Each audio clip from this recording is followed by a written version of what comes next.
Savannah Quinn, une jeune femme noire de seulement 17 ans, a été ridiculisée par tous lorsqu'elle est entrée dans un tribunal pour défendre un client, mais personne ne s'attendait à ce qui allait suivre lorsqu'elle a dévoilé des documents révélant un réseau de corruption. Les avocats les plus puissants et influents de la salle ont été pris de court et sont repartis la tête basse, pleins de regrets.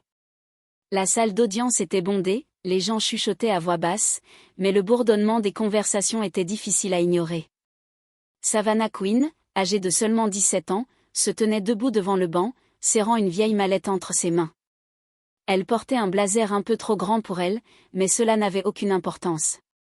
Ce qui comptait, c'était qu'elle était là. Le juge Prescott, un homme sérieux aux cheveux gris, ajusta ses lunettes pour mieux la regarder. Il sembla d'abord perplexe, puis afficha un sourire teinté de moquerie. « Mademoiselle Quinn, êtes-vous sûre d'être au bon endroit ?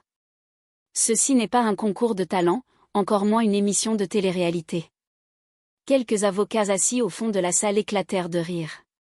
Savannah sentit la chaleur monter à son visage, mais elle inspira profondément. Elle fixa le juge dans les yeux et répondit, tentant de garder son calme, « Avec tout le respect que je vous dois, votre honneur, je suis exactement là où je dois être. » Le juge Prescott se pencha en avant, croisant les bras. Il semblait amusé par la situation. « Très bien, dans ce cas, commencez. Je suis curieux de voir ce que vous avez à dire. » Des murmures se propagèrent à travers la salle, certains secouèrent la tête comme si tout cela n'était qu'une vaste blague. Savannah savait que personne ne croyait en elle. Comment une jeune fille aussi inexpérimentée pouvait-elle défendre une affaire si importante devant un tribunal ? Mais elle ne pouvait pas se laisser intimider. Son frère était la victime d'une injustice. Elle se rappela d'il y a 3 ans, lorsque son frère Auguste avait été emprisonné à tort. Elle n'avait que 14 ans à l'époque, mais elle n'avait jamais oublié la douleur de le voir emmené ce soir-là. Il l'avait prise dans ses bras et lui avait dit, « Tu es bien plus forte que tu ne le penses, petite sœur. Ne laisse jamais personne te dire le contraire. » Ce souvenir donna à Savannah la force de serrer encore plus fort sa mallette. Celle-ci était tout ce qui lui restait d'Auguste, ses livres de droit, ses notes et les espoirs qu'il avait laissés derrière lui. Savannah ouvrit la mallette et commença à organiser ses documents. Le juge l'observait toujours, son sourire ironique au coin des lèvres. « Eh bien, allons-y. Je vous écoute. Votre honneur, je suis ici parce que je crois au droit de chacun à une défense équitable. Mon client le mérite, et je suis prête à présenter les faits qui prouvent son innocence. » Le juge haussa un sourcil, comme s'il ne croyait pas un mot de ce qu'il venait d'entendre. « Vraiment ? Alors, impressionnez-nous, mademoiselle Quinn. Mais je vous préviens, je n'ai pas de patience pour les amateurs. » Au fond de la salle, 2 avocats chuchotaient entre eux. L'un d'eux, vêtu d'un costume hors de prix et les cheveux impeccablement coiffés, murmura, « Elle ne tiendra pas 5 minutes. » Savannah entendit la remarque, mais fit semblant de ne rien avoir remarqué. Elle ne pouvait pas se laisser déconcentrer. Prenant un des documents posés sur la table, elle poursuivit, « Tout d'abord, j'aimerais signaler une incohérence dans le rapport de l'accusation. Ils affirment que mon client était sur les lieux du crime, mais j'ai des preuves qu'il se trouvait ailleurs au même moment. » Le sourire du juge disparut tandis qu'il la regardait plus attentivement. « Des preuves ? Quel genre de preuves ? » « Des relevés GPS, » répondit Savannah, tendant un document à l'huissier. « Ils ont été ignorés lors de l'enquête, mais ils sont ici. Puis-je les présenter maintenant, si votre honneur le permet ? » La salle se figea dans un silence pesant. Les rires avaient cessé, remplacés par une curiosité palpable. Le juge prit les documents, ajusta ses lunettes et commença à les examiner. Pendant quelques minutes, il resta silencieux, mais son expression changea visiblement. Un des avocats au fond poussa son collègue du coude. « Elle est sérieuse, » murmura-t-il. Savannah resta immobile, gardant une posture assurée, bien que son cœur batte à tout rompre. Elle savait que ce n'était que le début. D'autres obstacles, d'autres remarques désobligeantes l'attendaient, mais elle était prête. Après quelques instants, le juge leva les yeux vers elle. Sa voix était plus grave et sérieuse cette fois-ci. « Très bien, mademoiselle Quinn. Voyons jusqu'où vous pouvez aller avec ça. » Savannah savait que ce ne serait pas facile. La salle était encore remplie de regards sceptiques et de doutes, mais elle n'était pas là pour plaire à qui que ce soit. Elle était là pour Auguste, pour son frère qui avait besoin d'elle, et surtout pour elle-même. Entendant un nouveau document, elle sentit le poids de la responsabilité sur ses épaules, mais peu importait ce que pensaient les autres. Elle savait qu'elle était sur le bon chemin. Savannah était encore debout, ajustant les documents sur le bureau, lorsqu'elle entendit le bruit de la porte du tribunal qui s'ouvrait. Lyndon Mercier entra. C'était un homme grand, aux cheveux gris soigneusement taillés, vêtu d'un costume impeccable.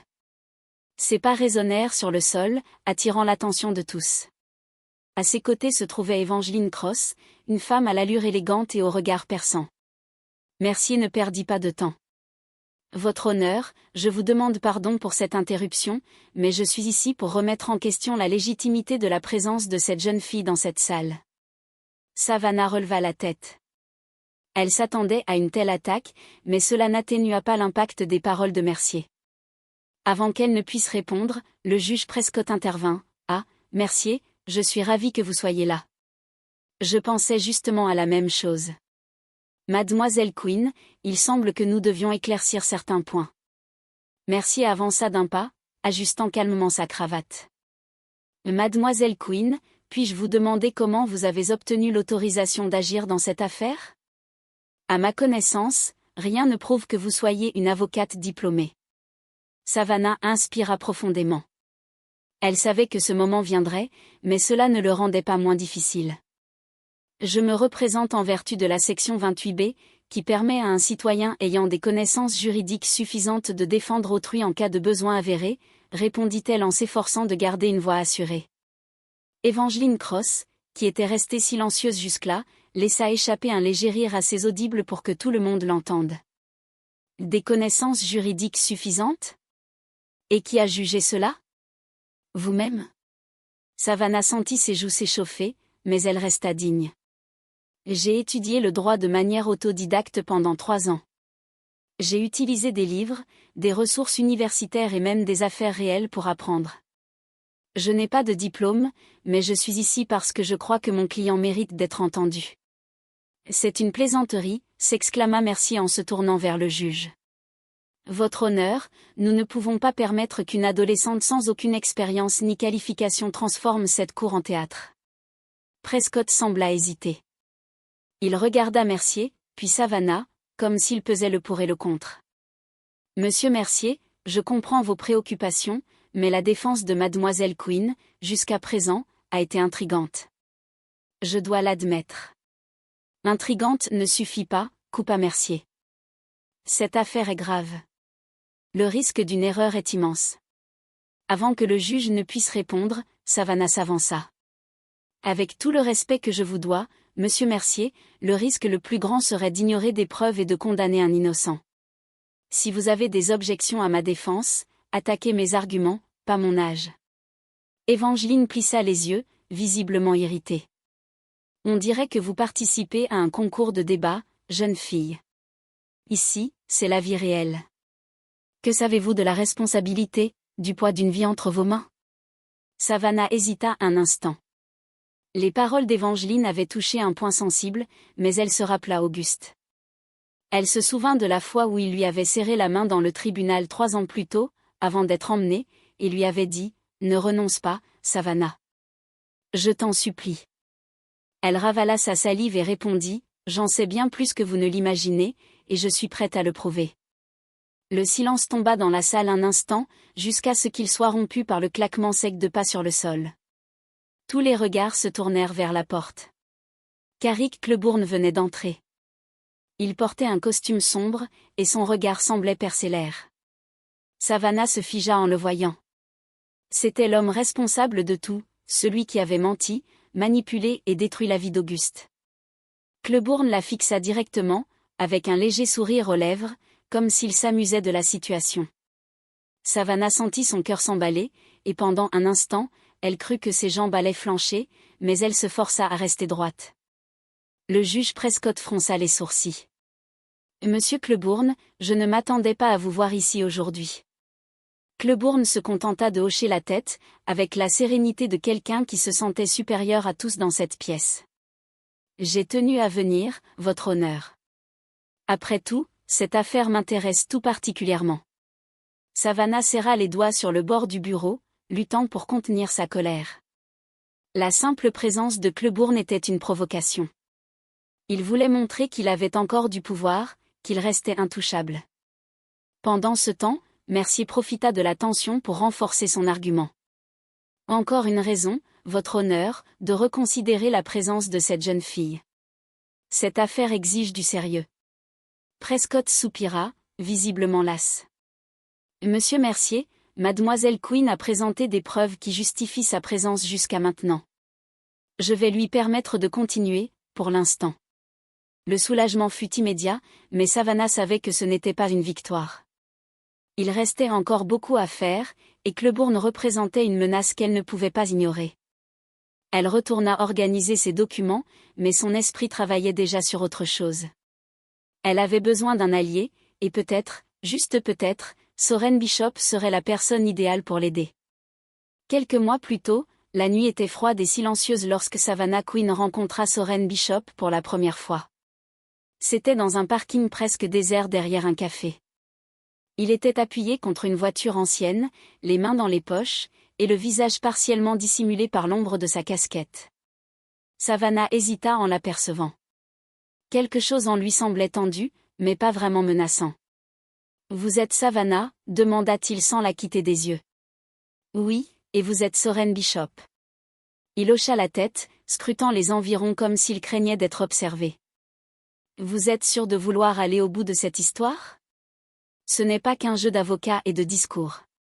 Cleburne ne plaisante pas quand il s'agit de protéger ses secrets. » Savannah fit un pas en avant, sentant le poids de ses paroles. « Je n'ai pas le choix. Il a détruit la vie de mon frère.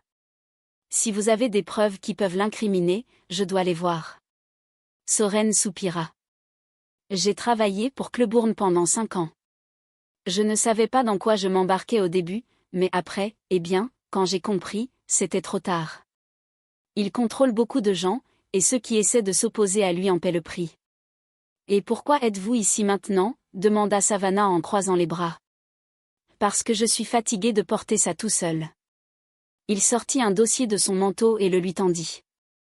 Là-dedans, il y a des relevés bancaires, des contrats falsifiés, des pots de vin. C'est suffisant pour prouver qu'il a monté un complot pour accuser votre frère et couvrir le véritable coupable. Savannah ouvrit le dossier et feuilleta rapidement les documents. Il y avait des chiffres, des noms, des dates. C'était bien plus qu'elle n'espérait trouver. C'est incroyable. Mais pourquoi n'avez-vous pas remis ça à la police ? Vous pensez que je n'ai pas essayé ? Soren lâcha un rire amer. Certains des noms que vous trouverez dans ce dossier appartiennent à des policiers et des procureurs. Il a des gens partout. Savannah sentit une boule se former dans son estomac. Elle savait déjà que le système avait échoué à protéger Auguste, mais l'entendre de la bouche de quelqu'un d'intérieur était différent. Alors, la seule option, c'est de rendre ça public, dit-elle. C'est plus facile à dire qu'à faire, répondit-il en croisant les bras. Cleburne saura que vous avez ces documents. Il viendra après vous, et il ne joue pas fair-play. Cette même nuit, Savannah rentra chez elle avec le dossier. Tessa, sa colocataire et amie, était assise sur le canapé, son ordinateur portable sur les genoux, mais elle le posa immédiatement en voyant l'expression de Savannah. « Qu'est-ce qui s'est passé ?» demanda Tessa, inquiète. « J'ai trouvé les preuves, » répondit Savannah en jetant le dossier sur la table. « Mais ce ne sera pas aussi simple que je le pensais. C'est bien plus gros que je ne l'imaginais. » Tessa ouvrit le dossier et commença à examiner les papiers. « Waouh, c'est du sérieux. » « Je sais. Et s'il découvre que j'ai ça ?» Savannah s'interrompit, essayant de maîtriser la vague d'angoisse qui montait en elle. « Tu n'es pas seule, » dit Tessa en posant une main sur son épaule. « On va trouver un moyen de faire ça correctement. » Mais avant qu'elle ne puisse en discuter davantage, un bruit venant de la porte les fit se figer. Savannah regarda Tessa, qui murmura « Tu as bien verrouillé la porte ?» Savannah ne répondit pas lentement, elle se leva et attrapa son téléphone posé sur la table. Les pas dans le couloir se firent plus lourds, et soudain, la poignée de la porte commença à tourner.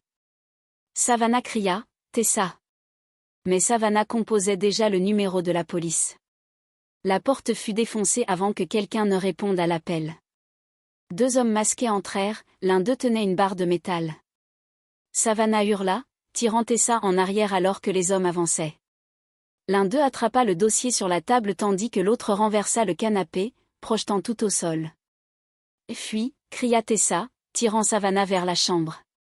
Elles verrouillèrent la porte et poussèrent une armoire devant, tandis que Savannah parvenait enfin à parler à l'opérateur d'urgence. « 2 hommes ont fait irruption chez moi.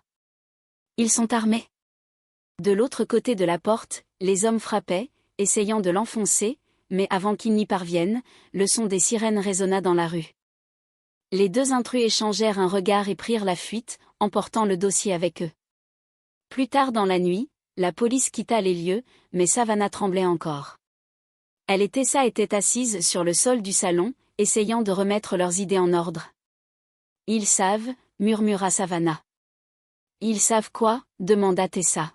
« Ils savent que j'ai les preuves, enfin, que je les avais. » Savannah inspira profondément. « Mais ils n'ont pas tout pris.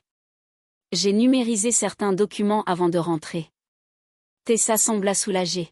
« Alors, qu'est-ce qu'on fait maintenant ? » « Je vais trouver quelqu'un pour m'aider à rendre ça public, » répondit Savannah, déterminée. « Et je crois savoir à qui m'adresser. » Le lendemain, Savannah fixa un rendez-vous avec Daphne Rowe, une journaliste d'investigation réputée pour dévoiler des scandales de corruption. Elles se rencontrèrent dans un café discret, loin du centre-ville. « Vous avez dû venir me voir, » dit Daphne après avoir écouté toute l'histoire. « Mais vous comprenez ce que cela signifie, n'est-ce pas ? Dès que nous publierons ces informations, vous deviendrez une cible. »« Je le suis déjà, » répondit Savannah. « Mais ils ne peuvent pas m'arrêter si le public connaît la vérité. » Daphne resta silencieuse un moment, observant la jeune femme assise devant elle. Enfin, elle hocha la tête. « Très bien, faisons-le. » De retour au tribunal, qui semblait encore plus bondé à mesure que l'audience avançait, des gens de tous horizons s'étaient rassemblés pour assister au dénouement d'une affaire qui avait captivé l'attention de tous. Savannah était assise à la table de la défense, les mains fermement entrelacées sur la table. Le dossier contenant des preuves contre Cleburne reposait juste à côté d'elle. Le juge Prescott la regarda avec une expression sérieuse, mais quelque chose dans son regard avait changé. Il semblait curieux, presque respectueux. « Mademoiselle Quinn, » commença-t-il en ajustant ses lunettes, « c'est votre dernière chance de présenter vos preuves avant que ce tribunal ne prenne une décision. » Savannah se leva. Son cœur battait fort, mais elle s'efforça de parler d'une voix claire et ferme. « Votre honneur, ce que je m'apprête à présenter n'est pas seulement une défense. C'est une révélation d'un réseau de corruption qui a détruit des vies, y compris celle de mon frère, Auguste Quinn. » Elle remit un ensemble de documents à l'huissier, qui les apporta à Prescott.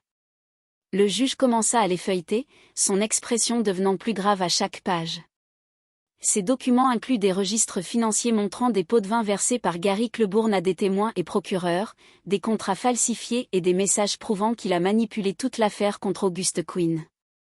Les preuves sont claires, votre honneur, Cleburne a utilisé son influence pour incriminer mon frère tout en protégeant ses propres intérêts. Cleburne, assis dans la zone réservée, croisa les bras avec un sourire forcé. Il essayait de rester calme, mais il était évident qu'il était contrarié. « C'est absurde, » dit-il en interrompant. « Ces accusations n'ont aucun fondement.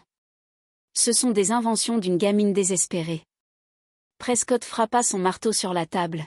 « Monsieur Cleburne, calmez-vous, ou vous serez expulsé de cette salle. » Savannah inspira profondément et poursuivit, « J'ai également amené un témoin capable de corroborer ces preuves. » Les portes du tribunal s'ouvrirent, et Soren Bishop entra. La salle entière se plongea dans un silence total. Il s'avança jusqu'au banc des témoins et prêta serment avant de s'asseoir. Savannah entama l'interrogatoire. « Monsieur Bishop, vous avez travaillé pour Gary Cleburne pendant 5 ans. Pouvez-vous nous dire ce que vous avez découvert pendant cette période ?»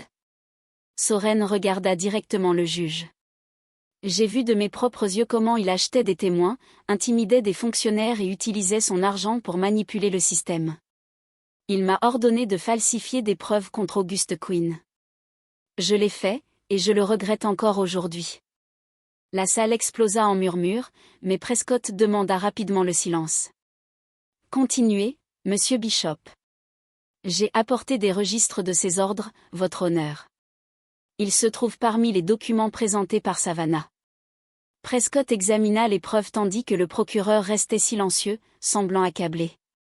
Cleburne, en revanche, perdit son calme. Il se leva brusquement. C'est un cirque. Ces documents ne prouvent rien. Deux agents de sécurité s'approchèrent, mais Prescott leva la main pour les interrompre. Monsieur Cleburne, asseyez-vous. Ce tribunal rendra une décision sur les accusations portées contre vous, et d'ici là, gardez votre calme. Savannah saisit l'occasion.